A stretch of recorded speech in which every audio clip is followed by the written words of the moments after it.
Some of the Bible's commands are just so completely foreign to how we live and think today. For example, in Deuteronomy 25:5-6, it says, "When brothers live on the same property and one of them dies without a son, the wife of the dead man may not marry a stranger outside the family. Her brother-in-law is to take her as a wife, have sexual relations with her, and perform the duty of a brother-in-law for her. The firstborn son she bears will carry on the name of the dead brother, so his name will not be blotted out from Israel."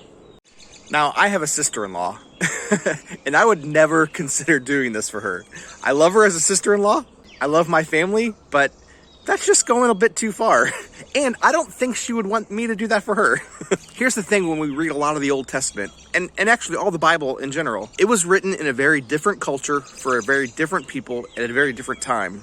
When we try to apply the Bible today, as it's written, word for word, we run into problems. And I'm saying this as a pastor. I believe that the Bible is the Word of God and we should take it literally. We should try to understand it literally. We should try to apply it literally to our lives.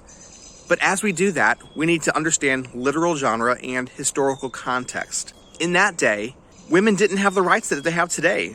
Plain and simple. It wasn't trying to uphold that as a norm for today. God wasn't saying that this is how it should be forever today in the United States or around the world.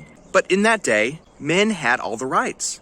Men had all the ownership of property. The man was the man of the house. So without a man in the house, it was really hard to have a family. So this command to a brother-in-law was a command to man up. Do your responsibility. Provide for your family. And not only that, at that time, women weren't nearly as independent as they are today. She had already married into a family, and she didn't want to leave that family.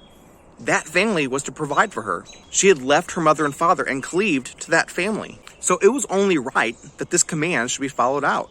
Now, today, it's a very different context, isn't it? People are more independent. For one, unless you're deadbeats, brothers don't... I probably shouldn't say that. For one, brothers don't generally live together when they're adults on the same property. They move on. They become independent. And generally, parents don't set up their kids anyway.